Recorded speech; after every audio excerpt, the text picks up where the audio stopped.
नमस्कार साथियों, मैं कुणाल आप सभी का संस्कृति आईएएस यूट्यूब चैनल पे स्वागत करता हूं। यूपीएससी एक्सप्रेस के इस एपिसोड में हम लोग बात करने वाले हैं सिंधु नदी तंत्र की। अब तक हम लोग भारत की भौगोलिक स्थितियों से जुड़ी हुई महत्वपूर्ण जानकारियां प्राप्त कर चुके हैं, आपस में साझा कर चुके हैं।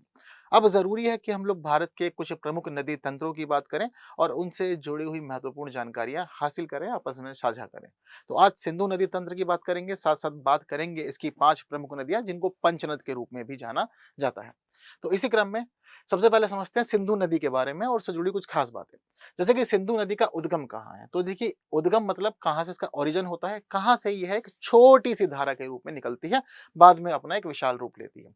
तो ऐसा बताया जाता है कि सिंधु नदी जो है यह मानसरोवर झील के पास तिब्बत के बोखरचू ग्लेशियर में से निकलती है और उसके बाद अपना सफर शुरू कर देती है। इसके बाद पता लगता है कि यह दमचौक के पास भारत में प्रवेश करती है और भारत के लद्दाख वाले क्षेत्र में प्रवेश करती है। भारत के लद्दाख में प्रवेश करने के बाद यह जाती है हमारे जम्मू कश्मीर और जम्मू कश्मीर से होते हुए यह पहुंच जाती है पाकिस्तान। यह इसकी कुछ खास स्थिति है। तो भारत के 2 राज्यों में बहती है ये, लद्दाख और जम्मू कश्मीर। इन दोनों से होते हुए पता लगता है आगे जाकर के कि एक जगह है चिल्लास। चिल्लास में जाकर के यह पाकिस्तान में प्रवेश कर जाती है और उसके बाद आगे का सफर यह पाकिस्तान में तय करती है। अगर हम लोग बात करें कि कौन-कौन सी हिमालय पर्वतमाला से गुजरती है, तो काराकोरम और लद्दाख ये 2 पर्वतमालाएं हैं जहां से सिंधु नदी बहती हुई जाती है। अगर इसकी प्रमुख सहायक नदियों की बात करें तो 2 भागों में विभाजित किया गया है। बाईं तरफ से आने वाली सहायक नदियां, दाईं तरफ से आने वाली सहायक नदियां, यानी कि ऊपर है लेफ्ट साइड वाली, नीचे है राइट साइड वाली। तो जो लेफ्ट साइड से आकर के नदियां इसमें मिलती हैं उनका नाम है जास्कर, सुरु, झेलम, चिनाब, रावी, ब्यास और सतलुज। वहीं जो दाहिनी तरफ से यानी कि राइट साइड से आकर के मिलती हैं उसका नाम शामिल है श्योक, गिलगिट, हुंजा, स्वात, कुन्नर, कुर्रम, गोमल, काबुल। ये सभी इसकी प्रमुख राइट साइड वाली नदियां हैं, ऊपर वाली इसकी प्रमुख लेफ्ट साइड वाली नदियां हैं। क्लियर है आपको? अब ये जो नदियां हैं सहायक नदियां, इन सहायक नदियों में 5 है इसकी प्रमुख सहायक नदियां जिनको हम लोग पंचनद के रूप में जानते हैं। और जो पंचनद वाली नदियां हैं उनमें नाम शामिल है झेलम, चिनाब, रावी, ब्यास और सतलुज। ये मिलकर के पंचनद का निर्माण करती हैं और उसके बाद की स्थिति हम देखते हैं कि पंचनद जो है यह आकर के अपना जल लाती हैं, जल ला करके सिंधु में खुद को विलीन कर देती हैं, अपना अस्तित्व खो देती हैं और आगे फिर सिंधु के रूप में ही ये जानी जाती हैं। ये बात भी आप लोग को ध्यान रखनी होगी कि सिंधु नदी कराची के पास पहुंच करके एक विशाल डेल्टा का निर्माण करती है और अपना सारा जल ले जाकर अरब सागर में छोड़ देती है।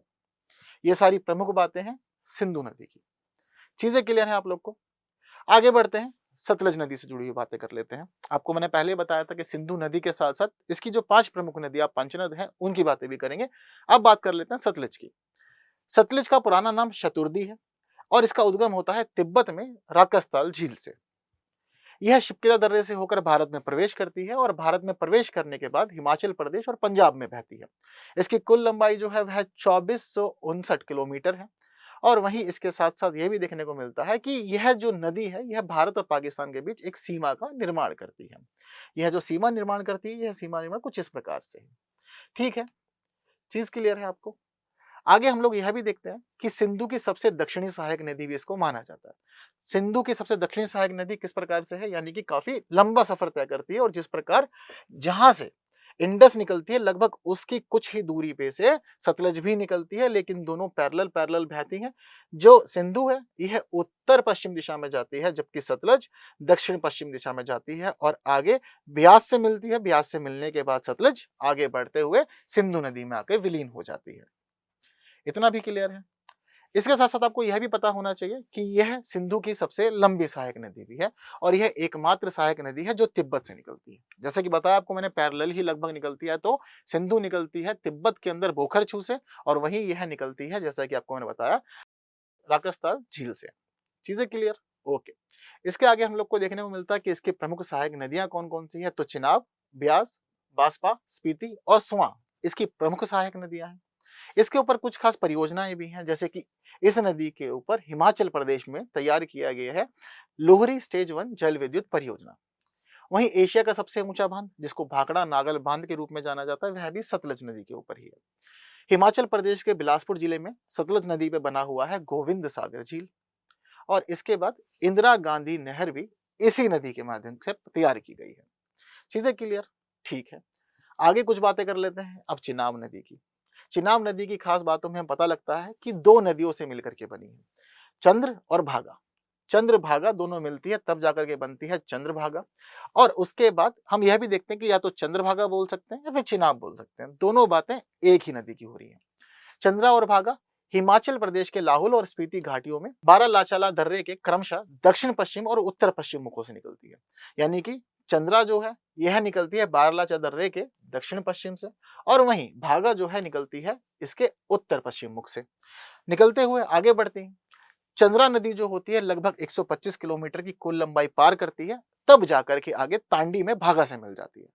कई बार कई परीक्षाओं में यह पूछा गया है कि चंद्रा किस जगह पर आकर के भागा से मिलती है, तो याद रखिएगा चंद्रा 125 किलोमीटर की लंबाई तय करेगी, तांडी पहुंचेगी और यहां आकर के भागा से मिलेगी।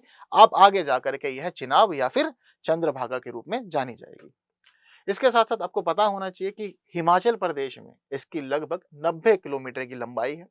इसके बाद यह जम्मू और कश्मीर राज्य में जम्मू प्रांत के अंदर डोडा जिले में पडर क्षेत्र में प्रवेश करने में पहले पागी घाटी को पार करती है। पागी घाटी को पार करने के बाद में यह भंडालकोट में अपनी सबसे बड़ी सहायक नदी मरुसुदर से मिलती है। अब यहां पर भी एक इंपॉर्टेंट बात आपको देखने को मिल गई है कि चंद्रभागा की सबसे महत्वपूर्ण सहायक नदी कौन सी है? मरुसुदर। ठीक, आगे चलते हैं। जम्मू और कश्मीर में यह पाकिस्तान के सियालकोट जिले में प्रवेश करती है और उसके बाद पाकिस्तान का सफर तय करती है। लेकिन पाकिस्तान में सफर इसका बहुत लंबा नहीं रहता क्योंकि फिर जल्द ही यह सिंधु से मिल जाती है। इसकी प्रमुख सहायक नदियों में बात करें तो दाएं तरफ से मिलने वाली नदियां हैं झेलम, बिचलैरी, चैनी, तलसुएन और अंस। वहीं बाएं तरफ से मिलने वाली नदियों में नाम शामिल है रावी, नीरू नाला, याबू नाला, मंडियल और पैथलखट। तवी और मनावर, ये दो नदियां बहुत खास है, इनका नाम याद रखिएगा आप लोग। तवी और मनावर नदी, मनावर तावी नदी, ये दो नदियां ऐसी हैं जो पाकिस्तान में चिनाब से मिलती हैं। तवी और मनावर तवी, ये सिर्फ पाकिस्तान में मिलेगी, इसके अलावा बाकी सभी नदियां भारत में इसकी सहायक नदियां हैं। ये दो पाकिस्तान में इसकी सहायक नदियां हैं। इसके बाद आगे सतलज नदी जो होती है हम देखते हैं कि सिंधु में मिल जाती है। चीजें क्लियर? इसके बाद आगे हम लोग यह देखते हैं कि जो हमारी यह चंद्रभागा या चिनाब है, यह नदी जाकर सतलज में मिलती है, सतलज में जल छोड़ देती है, आगे सतलज के रूप में जानी जाती है और फिर सतलज आगे जाकर के सिंधु में मिल जाती है। तो इनडायरेक्टली कह सकते हैं कि हाँ बिल्कुल जो चिनाब या चंद्रभागा का जल है वह सिंधु में मिलता है, या फिर यह कह सकते हैं कि चंद्रभागा का जल पहले सतलज, सतलज के बाद में जाकर के सिंधु में मिल जाता है। चीजें क्लियर? इसके ऊपर बनी हुई जो महत्वपूर्ण परियोजना है उनमें हम देखते हैं कि चिनाब नदी पर भारतीय रेलवे ने विश्व का सबसे ऊंचा पुल भी हाल ही में तैयार कर दिया है, बना के ट्रायल भी हुआ है इसका। यह जो पूरा का पूरा विश्व का सबसे ऊंचा पुल बनाया है इन्होंने रेलवे का, यह उधमपुर श्रीनगर बारामूला रेल संपर्क परियोजना का महत्वपूर्ण हिस्सा है। इसके आगे रतले हाइड्रो इलेक्ट्रिक प्रोजेक्ट जो है वह भी इसी नदी पर तैयार किया गया है। सलाल बांध भी जो है चिनाब पर ही बना हुआ है। वहीं दुलहस्ती हाइड्रो इलेक्ट्रिक प्लांट भी चिनाब पे ही बना हुआ है। पाकल दूध बांध भी जो है वह हमें चिनाब पे ही देखने को मिलता है। आगे बात झेलम नदी की कर लेते हैं, महत्वपूर्ण नदी है। यह नदी भारत और पाकिस्तान दोनों ही जगह से होकर बहती है। यह पंजाब की 5 नदियों में सबसे बड़ी और सबसे पश्चिमी नदी है, यह भी आपको याद रखना होगा। मतलब भारत के मामले में प्रमुख है, पंजाब के मामले में और भी प्रमुख है। इसका उद्गम होता है जम्मू और कश्मीर में, जगह का नाम है वैरीनाग झरना। वैरीनाग झरने से छोटी सी धारा निकलती है, आगे जाके यह एक विशाल रूप धारण कर लेती है। श्रीनगर और वुलर झील से होकर बहती है यह नदी। वहीं इसके साथ ही यह नदी आगे जाके पाकिस्तान में प्रवेश करती है। पाकिस्तान में त्रिम्मू नामक स्थान पर चिनाब नदी से मिल जाती है। अब चिनाब से मिलेगी, चिनाब आगे जाकर के सतलज से और सतलज आगे जाकर के सिंधु से। तो क्रम भी याद रखिएगा साथ साथ आप लोग। इसकी कुल लंबाई लगभग 725 किलोमीटर है, लेकिन यह भी देखने को मिलता है कि यह 170 किलोमीटर तक भारत पाकिस्तान सीमा का निर्माण भी करती है। ठीक है, कुल लंबाई के साथ साथ भारत पाकिस्तान सीमा का निर्माण कैसे कर रही है यह भी आपको समझ में आ गया है। अगर आगे जाकर के हम लोग बात करें इसकी सहायक नदियों की, तो किशनगंगा जिसको नीलम के रूप में जाना जाता है एक प्रमुख सहायक नदी है। इसके अलावा कुन्हार, सांद्रन, ब्रिंगी, अरापत, लिद्दर, दूधगंगा, ये सारी इसकी प्रमुख सहायक नदियां हैं। इसके ऊपर बनी हुई जो खास परियोजनाएं हैं उसमें पहला नाम है तुलबुल परियोजना, उरी परियोजना। ठीक है, आगे बात करते हैं रावी नदी की। रावी नदी के बारे में पता चलता है कि इसका जो उद्गम है यह हिमाचल प्रदेश में रोहतांग दर्रे के पास कुल्लू पहाड़ियों में होता है। कुल्लू पहाड़ियों में उद्गम हो जाने के बाद आगे अभी अपना सफर तय करेगी। सफर किस प्रकार तय कर रही है? पीर पंजाल और धौलाधर पर्वतमाला के बीच के क्षेत्र में जल प्रदान करती हुई आगे बढ़ेगी। यह नदी माधोपुर के पास पहुंचेगी और पंजाब में प्रवेश कर जाएगी। इसके बाद पंजाब से होते हुए पाकिस्तान पहुंच जाएगी और पाकिस्तान के अंदर हम देखते हैं कि यह नदी रंगपुर के पास जाकर के चिनाब से मिलेगी। अब सीरीज फिर वही आपको याद करनी होगी। जैसे कि हम लोग यहाँ पर स्थिति देख पा रहे हैं कि हमारी रावी नदी है। अब रावी नदी आगे जा रही है, चिनाब से मिल रही है। चिनाब का जल सतलज में जा रहा है और सतलज का जल सिंधु में जा रहा है।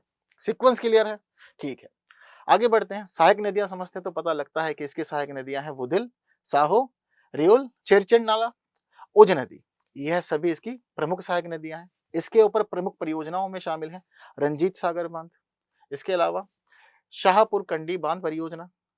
चीजें क्लियर? ठीक है, आगे बात कर लेते हैं अब ब्यास नदी की भी, जो इसकी 5वीं प्रमुख सहायक नदी है, पंचनद का हिस्सा। उद्गम होता है रोहतांग दर्रे के पास से, धौलाधर श्रेणी को पार करती है, दक्षिण पश्चिम दिशा में बहती हुई आगे बढ़ती है।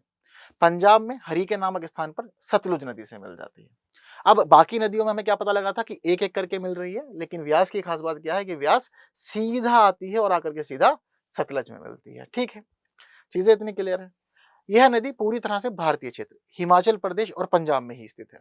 यानी कि ये नदी ऐसी है जो अपने नाम को लेकर के पाकिस्तान में प्रवेश नहीं करेगी, क्योंकि भारत के अंदर ही हिमाचल प्रदेश के अंदर और पंजाब के अंदर बहते हुए यह आगे बढ़ती है और सतलज से मिल जाती है।